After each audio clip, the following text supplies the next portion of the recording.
Hey, thanks for clicking on this video. Today I will be talking about shards which you can obtain in the game Forsaken World. Shards don't serve much purpose except from giving you some pretty nice sets of gear for every level range, dependent on the type of shard you have collected and traded in. Let's start off with the basics. There are different ways to get your hands on shards. Number 1.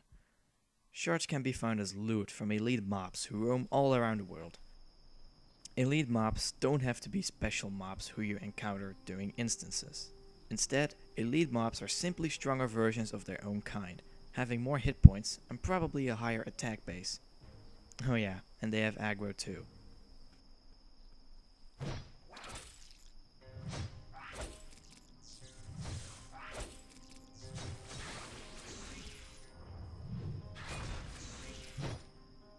The nice thing is that shards are always a guaranteed drop from elite mobs, so you can easily calculate how much elites you need to hunt down to get the right amount of shards. Be careful though, as there are different types of shards you can collect, such as obsidian, ruby and emerald, just to name a few. Luckily, the type of shard dropped from an elite depends on the level range the elite mob was in. For instance, ruby shards drop from elites between level 20 and 30. Sounds easy? It gets even better. The world map of Forsaken World is created out of separate continents instead of one large field. This gives the advantage that the level range of monsters is different from each continent. Level 10 to level 20 monsters are found in Kalari's Plain. Level 20 till level 40 monsters are to be found in the Sea of Oblivion. Luckily, the level range is 20 till 30 and 30 till 40 are well separated from each other, so that's a good thing. As you might expect though, elite mobs have a fairly slow respawn time. A nice strategy to get as many shards as quickly as possible is to set up a route where you can encounter a couple of elite mobs, kill any you see, and then switch realms to redo your route. Collecting shards this way may be time consuming and after a bit frustrating, but the payoff is quite nice.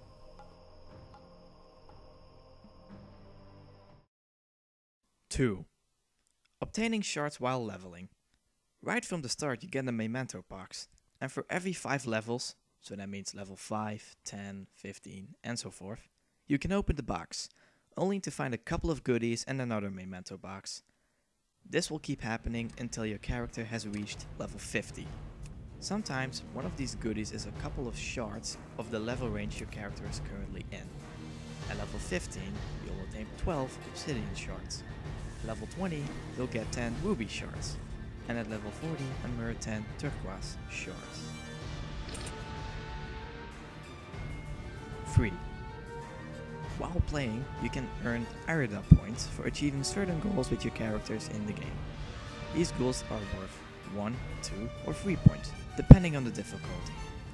Some tasks can only be achieved once, like reaching a certain level with a character, while other tasks can be achieved every single day. Note: once you've reached level 10 with your first character, don't you worry. When you make a second character and reach level 10 with that character, you will again receive Eyrda points for reaching level 10 with a character. Just make sure that the two characters are within the same account, so you can rack up these points on the same account. You can check the different tasks and the amount of points you've earned within an account at this link. At this site, you can also exchange your points for shards.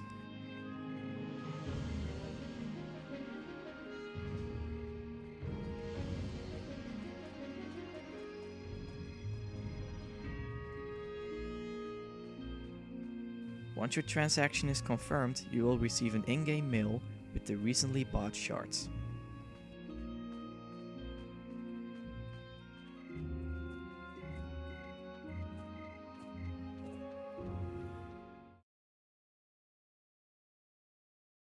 (4) Doing instances.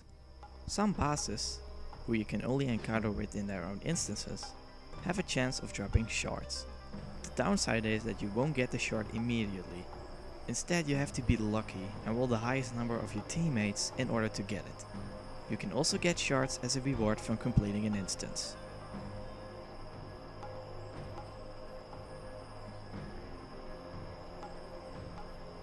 With the release of Storms of Wind, you can get shards as a reward through the devotion system. By logging in daily for as many consecutive days as possible, increasingly valuable rewards will be granted through the devotion reward system. Here you will see how many consecutive days you'll need to be online in order to get certain shards as a reward. After you've collected many shards of the same type, you can trade them in for gear at these NPCs. Every piece of gear you get from exchanging shards are part of a complete gear set. Wearing more pieces of the gear set comes with extra stat bonuses. Because of this, shards are quite unique and are very handy for beginning players and those who have started another character without any decent equipment. Now you know the basics of how to obtain shards in the game. That's it for now, my first video for Forsaken World. Be sure to subscribe to our channel, Rake You Free, for more upcoming videos. I'm Match Raptor, thanks for watching.